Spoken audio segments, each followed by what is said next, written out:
మీరు ఇంత బాగా పాలించిన అని చెప్పుకుంటారు. బట్ ఈ దేశంలో భారతీయ జనతా పార్టీ నాయకులే అత్యంత అవినీతిలో ఉంటారని, అత్యంత అరాచకాల్లో ఉంటారని, అన్నిటికీ మించి రేగా ఎక్కువ మంది భారతీయ జనతా పార్టీ లీడర్సే ఉంటారని ఒక వార్త సర్క్యులేట్ అవుతా ఉంది. లేదు, ఆ ప్రశ్నల రూట్లో తప్పు లేదు.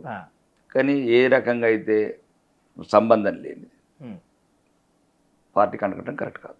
ఈరోజు దేశంలో అన్ని ప్రజలని సమానంగా చూసే పార్టీ ఒకటే. రెండోది, బాంబులు లేని, బ్లాస్టింగ్ లేని దేశం తయారు చేసిన.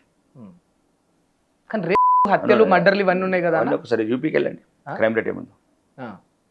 22 మంది ముఖ్యమంత్రులు ఒక అవినీతి చూపించండి.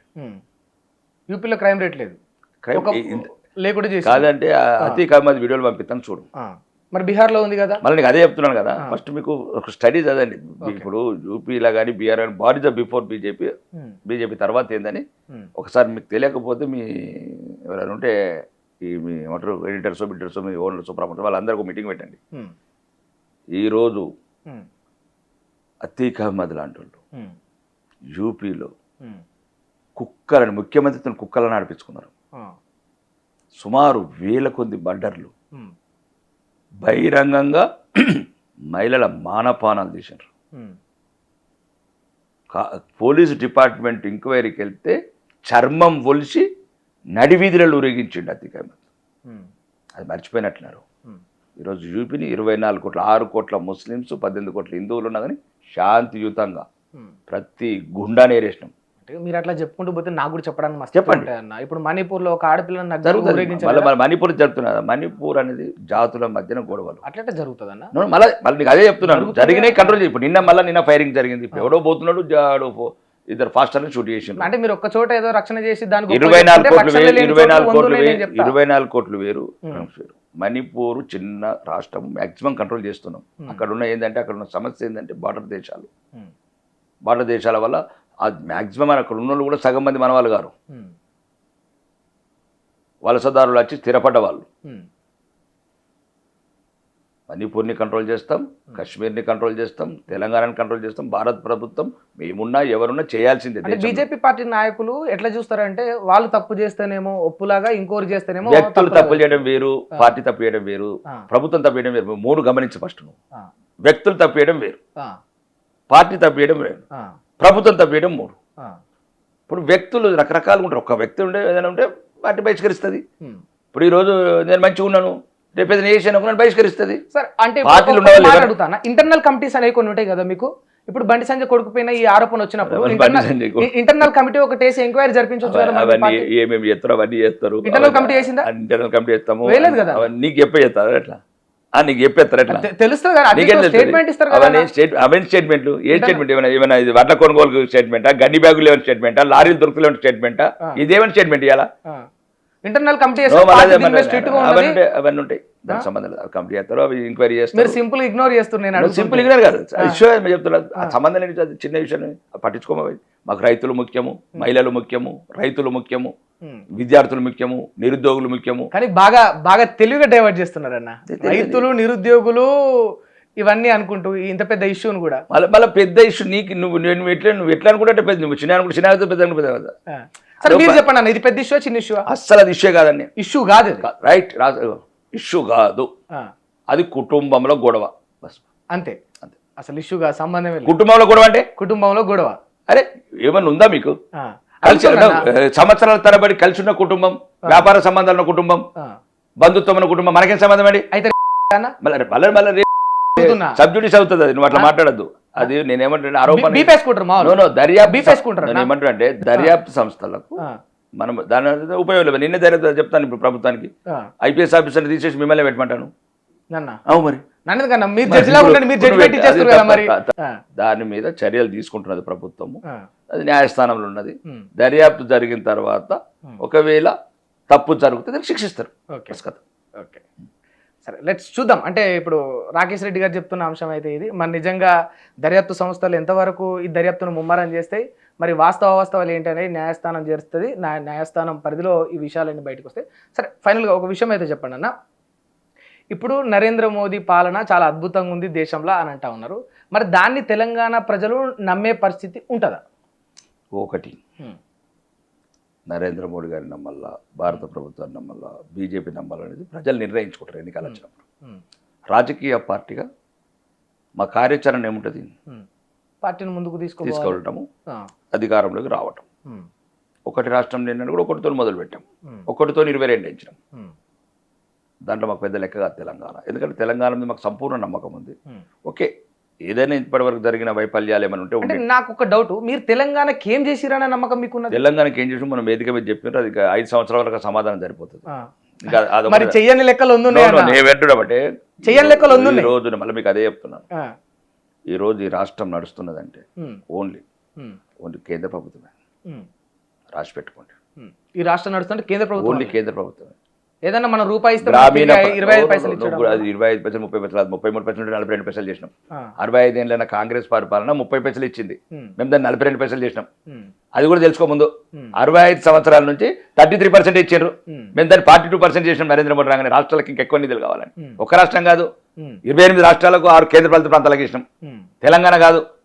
మీకు చెప్పదలుచుకున్నది ఏంటంటే అసలు ఏం మాట్లాడుతున్నా అర్థం కావట్లేదు. ఇప్పుడు 65 సంవత్సరాలు ఇచ్చింది 32%, మేము ఇచ్చింది 42% మోడీ గారు రాగానే. ఎందుకంటే గుజరాత్ ముఖ్యమంత్రిగా పనిచేశాడు కాబట్టి అప్పుడున్న చేదు అనుభవాల దృష్ట్యా రాష్ట్రాలకు ఇంకెక్కువ ఆట కావాలని ఇచ్చిండు. రెండోది, దీంతో పాటు దేశం కూడా నడవాలా. ఎవరు కంట్రోల్ చేయాలి? ఆర్మీ. నువ్వు చేస్తావా? ఆయుధాలు ఎవరు కొంటావు? నువ్వు కొంటావా? ఈ దేశం ఎవరు కాపాడాలా? దేశం ఉంటేనే రాష్ట్రం ఉంటుంది, రాష్ట్రం ఉంటేనే నువ్వు ఉంటావు, నేను ఉంటాను.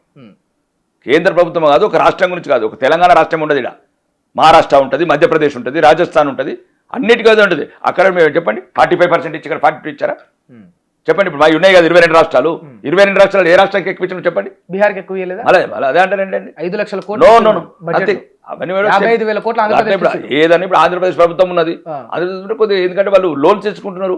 ఇక నువ్వు లోన్స్ తెచ్చుకుంటే అప్పుల అవినీతి చేసుకుంటే ఎక్కడ ఇస్తారు లోను? ఎవరు? రేవంత్ రెడ్డి అవినీతి చేస్తుండా? రేవంత్ రెడ్డి అవినీతి చేస్తున్నాడు, సబ్జెక్ట్ వచ్చినప్పుడు చెప్తా దేంట్లో అవినీతి చేస్తున్నాడు. మేము ఏమంటున్నామంటే, మీరు అన్న సబ్జెక్ట్ ఏంటంటే కేంద్ర ప్రభుత్వంకు భారతదేశం అంతా ఒకటే. ఈరోజు గ్రామీణ ప్రాంతాలలో 2 సంవత్సరాల నుంచి స్వీపర్స్ కొనడానికి డబ్బులు లేకుంటే ఈరోజు కేంద్ర ప్రభుత్వం వెంటనే సర్పంచ్లు మళ్ళీ 3,000 కోట్లు పంపింది. ఈరోజు గ్రామీణ ప్రాంతాల గ్రామ పంచాయతీలు కావచ్చు, అంగన్వాడీ బిల్డింగ్లు కావచ్చు, లేకపోతే ఎన్ఆర్జీఎస్ రోడ్స్ కావచ్చు, డ్రైనేజ్ కావచ్చు, వైకుంఠ ధామాలు కావచ్చు, ప్రకృతి వనాలు కావచ్చు. ఒకసారి అడుగు, అవన్నీ చేశారు. ఇవన్నీ కేంద్ర ప్రభుత్వ నిధులతో నడుస్తుంది అంటున్నా.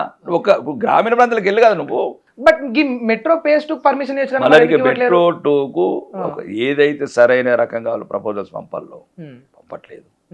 మెట్రో 2 కాదు, అందరికన్నా ముందు సరిగ్గా లేదు. ఇలా చర్యలే కరెక్ట్ లేవు.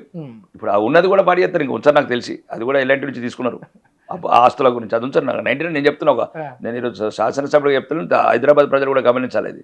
ఎందుకంటే ఎలాంటి ఫేమస్ కంపెనీ అది నిర్మించింది. అప్పుడున్న ప్రభుత్వం కిరణ్ కుమార్ రెడ్డి కావచ్చు, రాజశేఖర రెడ్డి కావచ్చు. ఏం చేస్తారు వాళ్ళు? దాన్ని ప్రైవేట్ గవర్నమెంట్ తీసుకున్నారు. ఏది నడిచింది చెప్పు? గవర్నమెంట్ ఇప్పటి వరకు 50 కార్పొరేషన్ మూసేసింది, నిజాం షుగర్ ఫ్యాక్టరీని మూసేసింది, మంచి మంచి ఫ్యాక్టరీలను మూసేసింది. ఏదైనా రాష్ట్ర ప్రభుత్వం నడిపి ఇంకా సక్సెస్ఫుల్ చూసినావా? ఐడిపిఎల్ చూసినావా? నేను అనేది ఒకటి మీకు తెలియదు. సబ్జెక్ట్లోకి వెళ్ళండి. ఇప్పుడున్న ప్రభుత్వ వ్యవస్థలు మౌలిక వసతులకే పరిమితం కావాలా? ఇప్పుడు ఉదాహరణకు ఆర్టీసీ బస్సు ఉంది, నేను 2 సంవత్సరాల నుంచి 4 బస్సులు, ఇప్పుడు 4 బస్సులు ఇవ్వలే. 4 బస్సులు ఇవ్వలే. నాలాంటి శాసనసభ్యులు 100 మంది ఉన్నారు. మేము మొన్న మీటింగ్ పెట్టి అందరం అడిగినాం మంత్రి గారిని. నేను ఒక్కనే కాదు, కాంగ్రెస్ శాసనసభ్యులు అడిగారు, బస్సులు కావాలా, బస్ షెల్టర్ కావాలా. అంటే ప్రభుత్వము ఏదైతే రాజకీయ బెనిఫిట్స్ గురించి కొన్ని వాగ్దానాలు చేసి ప్రజాకర్షణ పథకాల వల్ల వ్యవస్థలు దెబ్బతింటాయి. ఇప్పుడు ఫ్రీ పవర్ వల్ల, ఇప్పుడు నేను చెప్పింది కాదు, మన బట్టి విక్రమార్క గారు విద్యుత్ శాఖ మంత్రి అండ్ ఇరిగేషన్, వాళ్ళ మధ్యనే గొడవలు వస్తున్నాయి. 35,000 కోట్లు బిల్లు కట్టాలా, లేకపోతే నడపలేమంటున్నాడు డిస్కమ్లు. నువ్వు ఎక్కడికి వెళ్ళి చెప్తావు? ఇప్పుడు ఉదాహరణకు ఒక డిస్కమ్ మెయింటైన్ చేయాలా, పవర్ని పర్చేజ్ చేస్తున్నావు, మధ్యప్రదేశ్కి వెళ్ళి, ఛత్తీస్గఢ్కి వెళ్ళి, ఏదో ఒక రాష్ట్రంకి వెళ్ళి తెచ్చుకుంటున్నావు, ఒరిస్సాకి వెళ్ళి, వాళ్ళకి డబ్బులు ఇవ్వాలి కదా. నువ్వు అన్ని ఫ్రీ అనుకుంటూ పోతున్నావు, పో, నువ్వు ఇష్టం, నువ్వు ఫ్రీ అనుకుంటే ఫ్రీ అనుకో, కానీ డబ్బులు అయితే కట్టు. నేననేది కాదు, మన విద్యుత్ శాఖ ఎలక్ట్రిసిటీ డిపార్ట్మెంట్ మేము పవర్ ఇవ్వమంటున్నది ఇరిగేషన్కు. 33,000 కోట్లు బిల్లు కడితేనే ఇస్తాం. 5,000 కోట్లు ముఖ్యమంత్రులకు ట్యాక్స్ కట్టట్లేదు. ఎవరు కట్టాలా? ఇది ప్రభుత్వమా? మరి బీజేపీ పాలిత చూపించారు ఇట్లా. నేను అనేది ఉద్దేశం అది కాదు, ఎవరి గురించో కాదు. అంటే కాబట్టి కొన్ని సంస్థలను ధ్వంసం చేయొద్దు. ఇప్పుడు మరి ఏం చేస్తారో ఏం కథనో కానీ దానికి సరైన పర్మిషన్స్, ఒక ప్రపోజల్స్. ఇప్పుడు ఫర్ ఎగ్జాంపుల్ ఉంటుంది, మెట్రో ఉంది, సెకండ్ ఫేజ్ ఎక్కడ అడుగుతావు నువ్వు? ఇప్పుడు ఉప్పల్ నుంచి మనం అదేంటి అంక్సాపూర్, అది నారపల్లి, అది బాగా క్రౌడ్ అయింది కదా, అక్కడ అడుగుతావా లేకపోతే ఫ్యూచర్ సిటీకి అడుగుతావా? 50 కిలోమీటర్లు మీ భూములు ఉన్నాయని ఉప్పల్ నుంచి అక్కడే అడుగుతాం. మనం ఎక్కడ అడిగినా చూడు, అడుగుపో రేవంత్ రెడ్డి. అవి ఉంటాయి ఇవన్నీ కారణాలు. ఇప్పుడు అక్కడ మనుషులు ఉన్నారా? అటు ఫ్యూచర్ సిటీ పోయినావా? మొన్న ఏదో పెట్టినాడు గీడ మొత్తం మనము ఫుల్ ట్రాఫిక్. ఏదైతే ఉప్పల్ జంక్షన్ నుంచి మన గట్కేశ్వర్ వరకు అది అడగాలి కదా ముందు, అది అడగాలి. కానీ అక్కడ టేక్ ఓవర్ చేసిన ఫ్లైఓవర్ మీరు కంప్లీట్ చేయడానికి ఫ్లైఓవర్స్ కంప్లీట్ అదే కొన్ని జరుగుతుందండి. ఇవన్నీ ఒక వ్యవస్థలో కొన్ని ఫ్లైఓవర్లు కంప్లీట్ అవుతున్నాయి, కొన్ని కావాలంటే కాంట్రాక్టర్ లోపం ఉంటుంది, ప్రభుత్వ లోపం ఉంటుంది. కేంద్ర ప్రభుత్వం ఒకటేనండి, వెరీ స్ట్రిక్ట్ ఉంది డెవలప్మెంట్లో. మళ్ళీ ఇదే కాదు, ఈ రోజు కూడా మన స్టేజ్ మీద చెప్పినాం, దయచేసి ఒక భారత ప్రధాని అఫీషియల్గా సభలో చెప్పాడు. రాజకీయ నాయకుడు సభలో మాట్లాడేది వేరు, భారత ప్రధాని రాష్ట్ర ముఖ్యమంత్రి మధ్యన జరిగిన సంభాషణ ఇక్కడే చెప్పాడు. ఒక ఉదాహరణ చెప్పాడు ఆయన, గుజరాత్ లాగా మమ్మల్ని కూడా అంటే అది కూడా చెప్పాడు. గుజరాత్ లాగా చూస్తానంటే ఇప్పుడు వచ్చిన దాంట్లో సగం వస్తాయని చెప్పిండు. అది మీకు లిస్ట్ పంపిస్తాను, మీరు కావాలంటే అది కూడా ఇస్తా. నిజంగా వస్తే సంతోషం అన్న చెప్పింది మళ్ళీ నిజమని కాదు, క్లియర్గా చెప్పిండు కదా. ఉమ్మడి రాష్ట్రం ఒక చిన్న ఎగ్జాంపుల్ ఇచ్చిండు ఆయన ఎట్లా అనేది. ఉమ్మడి ఆంధ్రప్రదేశ్ ఉన్నప్పుడు యూపీఏ ప్రభుత్వం రైల్వేస్కు 1000 కోట్లు ఇచ్చింది బడ్జెట్లో. ఆయన చెప్పింది మేము ఒక తెలంగాణ రాష్ట్రానికి 5500 కోట్లు ఇచ్చినామని చెప్పిండు. భారత ప్రధాని చెప్పిండు వేదిక మీద. రెండోది 50,000 కోట్ల రైల్వే వర్క్స్ నడుస్తున్నాయని చెప్పిండు. ఇప్పుడు నడుస్తున్నాయి రైల్వే. ఇప్పుడు విజయవాడ టు మన క్రౌడ్ ఎక్కువైంది, ఇవన్నీ మీకు కనిపించాయి. ఉచిత బస్సా, ఉచిత విద్యుత్, ఈ ప్రజాకర్షణ పథకాల మీద ఇవే సరిపోతాయి తప్ప. ఇప్పుడు విజయవాడ మనకు బాగా ట్రాఫిక్ ఉన్న route Vijayawada route, Kazipet, Khammam route, 3వ లైన్ మొన్న. కాబట్టి రెండోది, ఈరోజు దేశంలో అన్నిటికన్నా ముఖ్యం 7 బుల్లెట్ ట్రైన్లు శాంక్షన్ చేశారు ప్రపోజల్స్. 3 తెలంగాణ అంటే 28 రాష్ట్రాలల్లా 4 ఇస్తే ఒక రాష్ట్రానికి 3 ఇచ్చారు. దీన్ని ఏమంటారు? ఒక్కరండి దయచేసి ఒక్కటి తెలంగాణ ప్రజలు ఆలోచించాల్సింది. మొత్తం 7 బుల్లెట్ ట్రైన్లు ఈరోజు శాంక్షన్, మొత్తం కేంద్ర పాలిత ప్రాంతాలతో 34 రాష్ట్రాలు, 32, 28 రాష్ట్రాలల్లా. మిగతా రాష్ట్రాలన్నిటికీ 27 రాష్ట్రాలకు 4 ఇచ్చినాం, ఒక తెలంగాణకి మాత్రం 3 ఇచ్చినాం. అంటే దీన్ని ఎంత ఏ ప్రయారిటీ ఉన్నది భారత ప్రభుత్వం దృష్టిలో? ఎందుకంటే హైదరాబాద్ గ్రోత్ నుంచి ఈరోజు శంషాబాద్ నుంచి Hyderabad to Chennai, Hyderabad to Bengaluru, Hyderabad to Poona, 3 bullet ట్రైన్లు 2,50,000 కోట్లు. కాబట్టి ఇది ఉండదండి భారత